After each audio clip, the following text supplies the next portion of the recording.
Depuis le commencement des temps, l'esprit humain se heurte à l'une des questions les plus profondes et troublantes.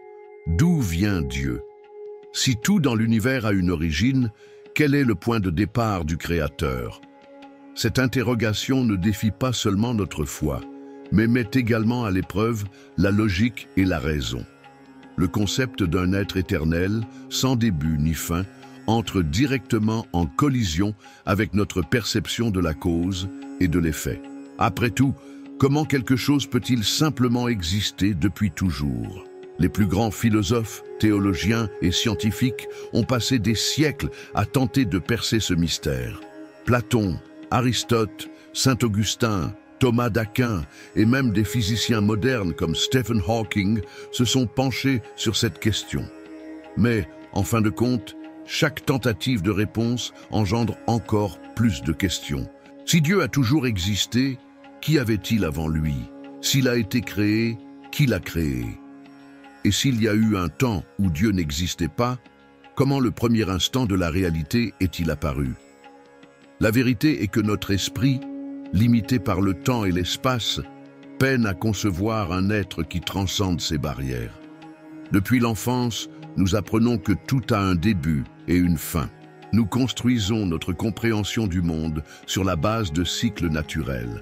Naissance, mort, saison, événements qui ont toujours un point de départ et un point d'arrivée. Mais Dieu ne s'inscrit pas dans ces schémas. Il ne suit pas les règles qui régissent le monde physique, il est l'auteur de ces règles. S'il y avait quelque chose avant Dieu, alors ce quelque chose serait le véritable créateur. Cependant, l'idée même d'un être supérieur à Dieu devient illogique. Dieu, par définition, est l'être absolu, l'origine ultime de tout. Si nous devions lui attribuer une origine, alors il cesserait d'être Dieu. Cette question nous conduit à un dilemme profond. Si tout ce que nous connaissons nécessite une cause, pourquoi Dieu ferait-il exception? C'est le grand piège logique dans lequel beaucoup tombent. Mais la réponse réside dans le concept même d'éternité. Tout ce qui a un début a besoin d'une cause. Mais ce qui n'a pas de commencement n'exige pas d'origine. Dieu n'est pas apparu, il a simplement toujours été. Pour comprendre cela, nous devons briser les barrières de notre perception habituelle de la réalité. L'univers dans lequel nous vivons est gouverné par le temps. Avant et après sont des concepts fondamentaux pour notre existence. Mais que se passerait-il s'il existait quelque chose au-delà du temps? Quelque chose qui existerait indépendamment du passé, du présent et du futur. C'est la clé pour saisir la nature de Dieu. Dans la physique moderne, il existe un principe intrigant. Le temps, l'espace et la matière sont inséparables. S'il y a de la matière, elle doit exister quelque part, l'espace, et à un moment donné, le temps. Mais avant la création de l'univers, il n'y avait ni temps, ni espace, ni matière. Cela signifie que le Créateur ne pouvait être composé de ces substances. Dieu est au-delà de la matière, au-delà du temps et au-delà de l'espace. Il est la source même de l'existence, quelque chose qui transcende toutes les limitations de la réalité physique. La Bible indiquait déjà cette vérité bien avant que la science moderne ne commence à l'explorer. Le premier verset de la Genèse déclare « Au commencement, Dieu créa les cieux et la terre ». Cette phrase contient un détail saisissant. Au commencement fait référence au temps. Les cieux symbolisent l'espace. La terre représente la matière. Cela signifie que la création a impliqué 3 éléments fondamentaux qui constituent la structure de l'univers. Mais si Dieu a créé tout cela, alors lui-même ne peut pas faire partie de cette création. Si Dieu était soumis au temps, il ne pourrait pas être éternel. S'il était limité par l'espace, il ne pourrait pas être infini. S'il dépendait de la matière, il ne pourrait pas être immuable. Mais Dieu n'est confiné par aucune de ces limitations. Il est celui qui transcende les lois que nous connaissons, le seul être dont l'existence ne dépend de rien d'extérieur. Mais si Dieu est éternel, comment peut-il interagir avec un monde fini? Comment un être immatériel peut-il se manifester dans une réalité faite de matière? Cette question a fasciné aussi bien les théologiens que les scientifiques à travers les siècles. Et la réponse nous mène à une autre dimension de la compréhension, la relation entre Dieu et sa création. L'univers n'est pas apparu par hasard. Il a été conçu avec des lois précises, organisées de manière à permettre la vie et la conscience. La physique quantique, la biologie et les mathématiques révèlent une complexité stupéfiante dans la structure de la réalité. Des lois invisibles maintiennent l'équilibre de la nature. L'ADN porte des codes si complexes qu'il défie toute explication purement aléatoire. La précision des constantes universelles, comme la gravité et la vitesse de la lumière, est si finement ajustée que la moindre variation rendrait l'existence impossible. Cela nous conduit à une conclusion inéluctable. Il y a une intelligence derrière la création. De même qu'un logiciel ne peut surgir sans programmeur, l'univers ne peut pas s'être organisé tout seul. Il exige un créateur. Et ce créateur n'est pas seulement une force impersonnelle, mais un être doté d'intention, de dessein et d'un pouvoir illimité. Mais que se passe-t-il si l'univers est éternel? C'est une alternative proposée par certains scientifiques et philosophes. L'idée que le cosmos ait toujours existé et n'ait jamais eu de commencement semble éliminer le besoin d'un créateur. Cependant, cette hypothèse entre en conflit avec les découvertes scientifiques modernes. Le Big Bang, par exemple, pointe vers un moment spécifique où le temps, l'espace et la matière ont commencé à exister. Cela signifie que l'univers a eu un début. Et s'il y a eu un début, alors quelque chose ou quelqu'un a dû le provoquer. Beaucoup soutiennent que la science peut expliquer l'origine de l'univers sans recourir à Dieu. Mais en réalité, même les explications scientifiques dépendent de quelque chose qui existait déjà avant. Champ quantique, fluctuations dans le vide, dimensions cachées, toutes ces théories supposent que quelque chose était déjà présent avant l'apparition de l'univers. La question fondamentale demeure sans réponse. D'où vient ce quelque chose? Si même la science reconnaît que quelque chose doit avoir toujours existé, pourquoi ne pas envisager que ce quelque chose soit Dieu? Après tout, toute alternative que nous tentons d'imaginer mène inévitablement au même point, l'existence d'une réalité éternelle. C'est une vérité qui dérange de nombreux sceptiques, car admettre que Dieu est éternel signifie accepter qu'il y a quelque chose au-delà de ce que nous pouvons comprendre. Cela exige de l'humilité, ce qui est difficile pour l'esprit humain. Nous voulons des réponses concrètes, des faits que nous puissions mesurer, peser et analyser. Mais Dieu est au-delà de tout instrument scientifique. Son existence ne peut être enfermée dans des formules ou des équations. Il est, tout simplement. Dans les évangiles, Jésus a fait une déclaration stupéfiante. Avant qu'Abraham ne soit, je suis. Jean 8, 58. Il n'a pas dit « j'étais », mais « je suis ». Cette phrase indique une existence intemporelle, hors des limites du temps. Jésus, manifestation de Dieu sur terre, a affirmé être éternel. Cela nous amène à une ultime réflexion. Si Dieu a toujours existé, et s'il a créé tout ce qui existe, alors notre propre existence a un sens. Nous ne sommes pas le fruit du hasard, mais une partie d'un plan plus vaste. Chaque étoile dans le ciel, chaque feuille qui tombe, chaque détail de l'univers témoigne d'un créateur qui a tout établi avec ordre et précision. Et maintenant, face à cette vérité, une question essentielle demeure. Quelle sera notre réponse? S'il y a une vérité incontestable dans toutes les cultures, religions et systèmes philosophiques, c'est la quête du sens de l'existence. Et cette quête nous ramène inévitablement à la question fondamentale. Pourquoi y a-t-il quelque chose plutôt que rien? L'univers est un spectacle d'ordre et de beauté, mais sa propre existence soulève des questions que la science, aussi avancée soit-elle, ne peut encore pleinement résoudre. Si tout a un commencement, qu'y avait-il avant le début? Les scientifiques qui étudient l'origine du cosmos affirment que l'univers a eu un moment initial.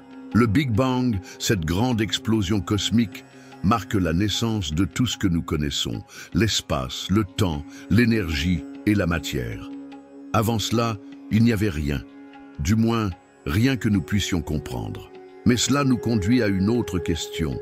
Quelque chose peut-il vraiment surgir de rien? S'il n'y avait pas de temps, qu'est-ce qui a fait advenir cet instant initial? S'il n'y avait pas d'espace, où l'univers est-il apparu? Et s'il n'y avait pas de matière, qu'est-ce qui a explosé? De nombreux scientifiques tentent d'échapper à cette question en suggérant que des lois quantiques auraient permis à l'univers de surgir spontanément. Mais ces explications échouent sur un point essentiel. Les lois quantiques sont quelque chose, pas rien.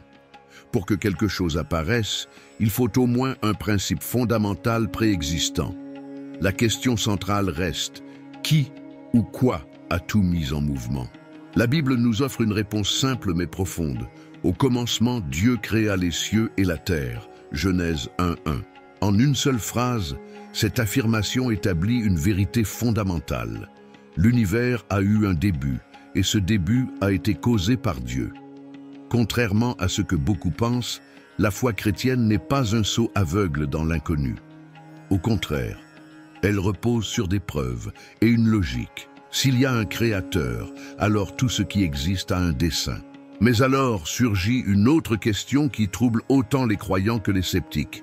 Si Dieu a créé tout, qui a créé Dieu? C'est la question qui semble faire s'effondrer toute la logique de l'existence divine. Pourtant, cette interrogation part d'une erreur fondamentale. Elle suppose que Dieu fait partie de la réalité créée, alors qu'en vérité, il est au-dessus d'elle. Le concept même de création implique un commencement. Mais Dieu n'a pas eu de commencement, car il a toujours existé. Quand nous demandons qui a créé Dieu, nous appliquons la logique de la cause et de l'effet à un être qui se situe hors de ce système. Dieu n'est pas un objet dans l'univers. Il est la source même de l'existence. La science nous enseigne que tout ce qui a un début nécessite une cause. Mais ce qui n'a pas de début n'a pas besoin d'être créé. Si Dieu avait été créé, il cesserait d'être Dieu, car il dépendrait de quelque chose qui le précède. Cette idée d'un être éternel peut être inconfortable pour l'esprit humain. Nous sommes habitués à penser en termes de passé, présent et futur. Notre vie est limitée par le temps. Mais Dieu n'est pas prisonnier de cette limitation. Il ne était pas et ne sera pas. Il est tout simplement. C'est pourquoi, lorsque Moïse demanda à Dieu quel était son nom, la réponse fut « Je suis celui qui suis ». Exode 3, 14. Dans le monde physique, tout est sujet au changement. Le temps passe, les choses vieillissent, les empires s'effondrent, les étoiles s'éteignent. Mais Dieu ne change pas. Il n'est pas soumis au passage du temps, car c'est lui qui a créé le temps. Il ne peut être mesuré par l'espace, car il est le créateur de l'espace. Il ne peut être détruit, car il est la source de la vie. Cela signifie que l'existence de Dieu n'est pas une question de croyance aveugle. Au contraire, c'est la seule explication logique à l'existence de tout. Si Dieu n'existait pas, nous devrions accepter que l'univers soit apparu de rien, une hypothèse qui défie toute logique et toute science. Mais certains diront, et si l'univers était éternel, et s'il avait toujours existé, sans besoin d'un créateur? Cette idée a été envisagée par des philosophes et des scientifiques au fil des siècles. Cependant, les preuves modernes indiquent que l'univers a eu un commencement. Le concept même d'entropie, la tendance naturelle de l'énergie à se dissiper, suggère que l'univers s'use. S'il était éternel, il se serait déjà éteint depuis longtemps. De plus, si l'univers avait toujours existé, il n'aurait jamais atteint le moment présent. Imaginez une horloge qui n'a jamais été mise en marche. Elle ne commencerait jamais à compter le temps. De la même manière, si l'univers existait depuis toujours, il n'aurait jamais atteint l'instant présent. Cela signifie qu'il y a eu un moment initial, un point où tout a commencé. Et tout ce qui a un commencement nécessite une cause. Les athées qui rejettent l'idée de Dieu doivent se tourner vers d'autres explications. Certains parlent d'un multivers infini, où de nouveaux univers seraient constamment générés. D'autres évoquent des fluctuations quantiques qui feraient surgir la réalité spontanément. Mais, en fin de compte, ces théories ne font que déplacer le problème à un autre niveau. Elles doivent encore expliquer l'origine de ce multivers ou de ses fluctuations. La grande vérité est qu'il n'y a pas d'échappatoire. Quelque chose d'éternel doit exister. Que nous appelions cela loi de la physique, multivers, énergie primordiale ou Dieu, le fait est que quelque chose a toujours été là. La différence réside dans la reconnaissance de ce que ce quelque chose est réellement. Si même les plus grands penseurs athées reconnaissent que certaines vérités sont éternelles, pourquoi ne pas envisager qu'un créateur puisse aussi être éternel? Le mathématicien et philosophe Daniel Dennett, par exemple, admet que des concepts comme les nombres et les équations n'ont pas été créés, ils existent simplement. Si nous acceptons que des idées abstraites puissent être intemporelles, pourquoi ne pas accepter qu'un être intelligent puisse être incréé? La réponse à la question « Qui a créé Dieu ?» n'est pas seulement théologique, elle est philosophique et scientifique. Dieu n'a pas besoin d'une cause, car il est la cause première de tout. Il ne fait pas partie du monde physique, donc ses règles ne s'appliquent pas aux lois de la nature. Il est au-delà du temps et de l'espace, au-delà de la matière et de l'énergie. Si nous comprenons cela, nous réalisons que la question même « Qui a créé Dieu ?» est aussi absurde que de demander « Quel est le son du silence ?» ou « Quelle est la couleur du vent ?» Nous essayons d'appliquer les règles d'un système limité à quelque chose qui transcende toutes les limitations. Et si Dieu existe vraiment et a créé tout avec un dessein, cela signifie que notre existence n'est pas un accident. Nous ne sommes pas une erreur du hasard. Nous ne sommes pas simplement de la matière organisée au fil de milliards d'années. Nous faisons partie d'un plan plus grand, conçu par un créateur qui a un pouvoir absolu sur tout. Face à cette vérité, nous n'avons que deux choix, l'ignorer ou l'accepter. La quête du sens de la vie et de l'origine de l'univers nous ramènera toujours à cette réalité fondamentale. La question n'est pas seulement qui a créé Dieu, mais bien quel est notre rôle dans cette création.